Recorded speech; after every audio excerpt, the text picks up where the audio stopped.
রিজিকের ক্ষেত্রে মানুষের সীমা আছে। যেভাবে ইচ্ছা সেভাবেই কামাই করা যাবে না, যেভাবে ইচ্ছা সেভাবে ইনকাম করা যাবে না। ইনকামের ক্ষেত্রেও সীমা আছে। হালাল পন্থায় মানুষকে ইনকাম করতে হবে, হালাল পন্থায় ইনকাম করতে হবে মানুষকে। মেম্বার হওয়ার পর, চেয়ারম্যান হওয়ার পর সরকার থেকে টাকা আসে রাস্তা উন্নয়ন করার জন্য, সরকার থেকে টাকা আসে এলাকার উন্নয়ন করার জন্য।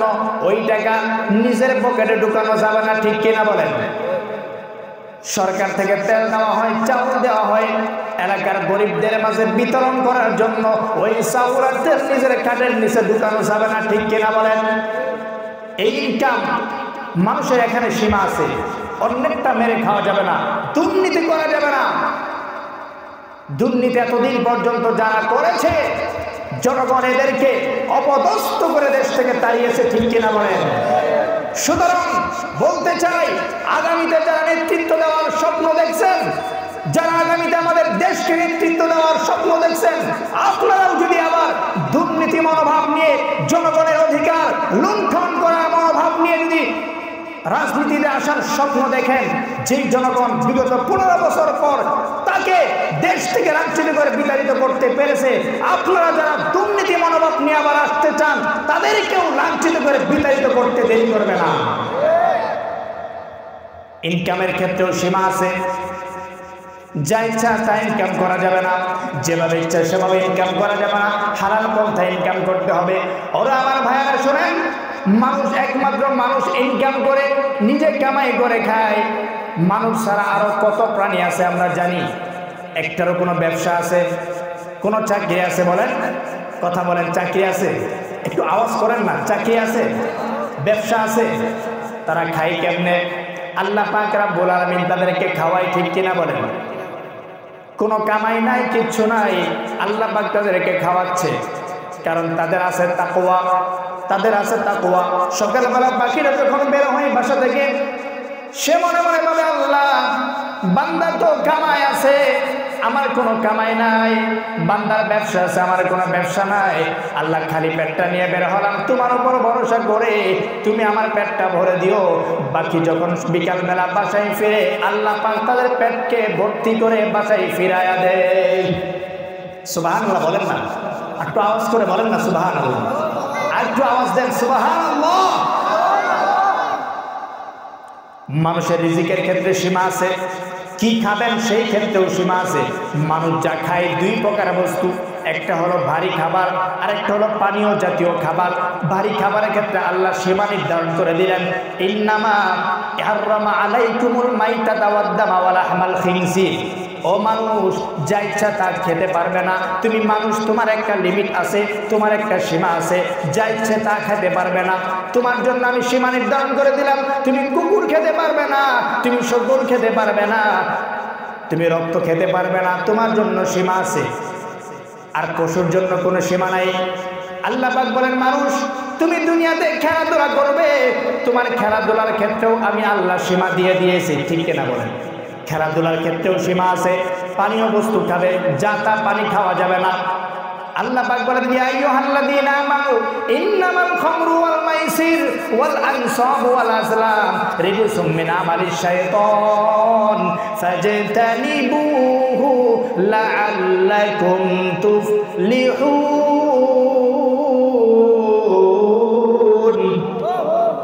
আল্লাহ পাক বলেন, ও বান্দা, তোমার ক্ষেত্রে সীমা আছে, তোমার ক্ষেত্রে আমি আল্লাহ সীমা দিয়ে দিয়েছি। তোমার জন্য আমি মদকে হারাম করে দিয়েছি। তোমার জন্য সব খেলা খেলতে পারো, সব খেলা তুমি খেলতে পারো না। তোমার জন্য খেলার একটা সীমা দিয়েছি, তুমি জুয়া খেলতে পারো না, ঠিক কিনা বলেন? জুয়া খেলতে পারো না। বলবেন, হুজুর, জুয়া তো খেলি না, মাঝে মধ্যে ক্রিকেট, ফুটবল, ক্যারাম, এগুলো একটু বাজি একটু খেলি, বাজি ধরে খেলি। 500, 500, 1000, যে জিতবে সে 1000 নিয়ে নিবে, ঠিক কিনা বলেন? আমরা তো মনে করি জুয়া ওই তাস দিয়ে বসে একসাথে যে খেলে ওটাই জুয়া। আর ক্রিকেট, ফুটবল এগুলো তো জুয়া না। মনে রাখবেন, জুয়া হলো দুই পক্ষ অর্থ এখানে আসবে, দুই পক্ষ অর্থ দিবে, কিন্তু পাবে এক পক্ষ, ওটাই জুয়া। এক পক্ষ জিতবে আর এক পক্ষ হারবে। এক পক্ষ লাভ হবে আর এক পক্ষ লস হবে, ওটাই জুয়া। চাই সেটা ক্রিকেটের মধ্যে হোক, ফুটবলের মধ্যে হোক, ক্যারাম বোর্ডের মধ্যে হোক, আরো যত খেলা আছে সেটাই জুয়া। আল্লাহ পাক বলেন, বান্দা তুমি তো মানুষ, তুমি তো পশু না, তোমার খেলার মধ্যেও আমি সীমা দিয়েছি। তুমি যা ইচ্ছা তা খেলতে পারো না, তুমি জুয়া জাতীয় কোনো খেলা তুমি খেলতে পারো না। তুমি শরীর চর্চার জন্য ক্রিকেট খেলো, তুমি শরীর চর্চার জন্য আরো যত খেলা আছে খেলো, কোনো বাধা নাই, কিন্তু ওই খেলাটার মধ্যে তুমি জুয়া ধরো না, তাহলেই চলবে। তুমি মানুষ, তোমার সীমা আছে। আল্লাহ পাক বলেন, বান্দা তুমি তো মানুষ, তুমি মূর্তি পূজা করতে পারো না, তুমি তো মানুষ, তুমি তীর দ্বারা ভাগ্য নির্ধারণ করতে পারো না। মানুষের ক্ষেত্রে আল্লাহ সীমা দিয়েছে। আপনারা বলবেন, যুবকরা অনেকেই বলবে, হুজুর ঠিক আছে সীমা তো পানীয় জাতীয় বস্তুর ক্ষেত্রে সীমা, আমরা মদ খাই না, মদ আমরা খাই না, কারণ ওটা তো নিষিদ্ধ। মদ যেটা ওই পানীয় বস্তু পান করতে, ওইটা আমরা খাই না। তবে আমরা মদ খাই না, আমরা বড়ি খাই, আছে না নাই? আমরা ইয়াবা, ফেন্সিডি, হিরোইন এগুলো খাই, এগুলো তো পানীয় জাতীয় না, এগুলো তো আর নিষেধ করে নাই। আল্লাহ তো মদ বলছে, এটা তো মদ না, ঠিক কিনা বলেন? এই প্রশ্নের উত্তর আল্লাহ নবী 1400 বছর আগেই দিয়ে গেছেন। আল্লাহ নবী বলেন, বান্দা কুল্লু মুস্কিরিন খামরুন, প্রতিটা বস্তু যা খাওয়ার পর মানুষের বিবেক ঠিক থাকে না, নেশা সৃষ্টি করে, ওটাই হলো মদ। আর প্রত্যেক মদ আল্লাহ পাক হারাম করে দিয়েছেন। বান্দা পানীয় বস্তু পান করার ক্ষেত্রেও সীমা আছে, কারণ মানুষ তো আমরা, মানুষের ক্ষেত্রে সীমা আছে। ও বান্দা শুধু তাই না, মানুষের শুধু পোশাকের ক্ষেত্রেও সীমা দিয়েছেন আল্লাহ পাক। যা ইচ্ছা সেই পোশাক আমরা পরতে পারি না, পোশাকের ক্ষেত্রেও সীমা দিয়েছেন আল্লাহ পাক। বলেন, বান্দা পুরুষের ক্ষেত্রে টাকনুর নিচে পোশাক পরা আমি হারাম করে দিয়েছি।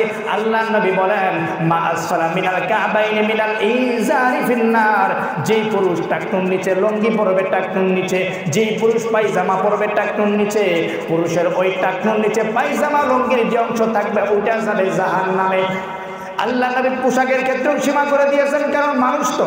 গরুর ক্ষেত্রে কোনো সীমা নাই, চতুষ্পদ জন্তুর ক্ষেত্রে কোনো সীমা নাই, প্রাণীর ক্ষেত্রে কোনো সীমা নাই। আমরা মানুষ, আমাদের ক্ষেত্রে সীমা আছে। আল্লাহ পাক বলেন, বান্দা পোশাক পরবা কোনো বাধা নাই, পোশাক পরবা কোনো বাধা নাই। আল্লাহ নবী বলেন, তবে পুরুষ হইয়া মহিলার পোশাক পরা যাবে না, ঠিক কিনা বলেন? পোশাক পরবা কোনো বাধা নাই, তবে মহিলা হইয়া পুরুষের পোশাক পরতে পারবা না। আল্লাহ নবী বলে দিলেন, লাআনা রাসূলুল্লাহ সাল্লাল্লাহু আলাইহি ওয়াসাল্লাম আর-রাজুলা ইয়ালবাসু লিবাসাল মারআ। আল্লাহ নবী ওই পুরুষকে লানত করেছেন, অভিশাপ করেছেন, যেই পুরুষ হইয়া মহিলার পোশাক পরে। ওয়াল মারআতা, ওই মহিলাকেও আল্লাহ নবী লানত করেছেন, যে মহিলা হইয়া পুরুষের পোশাক পরে হাটে, রাস্তা বাজারে হাটে, ঠিক কিনা বলেন? এই মহিলা পুরুষের পোশাক আজকে কি বলবো, ট্রান্সজেন্ডার নাম দিয়ে পুরুষ মহিলা সেজে যায়, মহিলা আবার পুরুষ সেজে যায়, আছে না নাই? আমাদের এই দেশের মধ্যে এই সংস্কৃতি আমদানি করেছে প্রথম আলো আর ডেইলি স্টার, ঠিক কিনা বলেন? আমাদের দেশের মধ্যে এই সংস্কৃতি আন্দোলন করেছে ইসকন নামক সংগঠন। যে প্রথম আলো আর ডেইলি স্টার, ইসকন, এগুলো আমাদের দেশে সেই পশ্চিমা সংস্কৃতি আমদানি করে পুরুষের গায়ে মহিলার পোশাক, মহিলার গায়ে পুরুষের পোশাক ঢুকায়া, ট্রান্সজেন্ডার নাম দিয়া এগুলো ঢুকায়া যুবক সমাজকে, উম্মতকে, মুসলিম উম্মাকে একটা অপসংস্কৃতির দিকে, বেহায়াপনার দিকে ঠেলে দিয়েছে, ঠিক কিনা বলেন? সুতরাং ইমানি দায়িত্ব হিসেবে অবশ্যই যেই পত্রিকা, যেই সংগঠন আমার দেশের মুসলিম উম্মাকে অপসংস্কৃতির দিকে ঠেলে দেই, আমার দেশের মুসলিম উম্মাকে পশ্চিমা সভ্যতা নামে সভ্যতার দিকে ঠেলে দেই, সেই সংগঠন, সেই পত্রিকা আমার দেশ থেকে নিষিদ্ধ করতেই হবে, করতেই হবে। যারা এর দালালি করবে, এর পক্ষে কথা বলবে, এরা হলো দালাল, এরা পশ্চিমার দালাল। মুসলমানদের ভূমিতে যেখানে মুসলমান 30 লক্ষ মুসলমান রক্ত দিয়ে বাংলাদেশের স্বাধীনতা রক্ষা করেছে, ইসলাম রক্ষা করেছে, 5 জুলাই মুসলমানরা 45 মিনিটের ভিতরে মুসলমানরা গণভবন দখল করে ইসলামকে রক্ষা করেছে, স্বাধীনতা রক্ষা করেছে। এই দেশে পশ্চিমা সভ্যতা অসভ্যতা হতে দেওয়া যাবে না, যাবে না। যদি হয় এটা বাংলাদেশের মুসলমান, এই মুসলমান রক্ত দিতে ভয় পায় না, ঠিক কিনা বলে?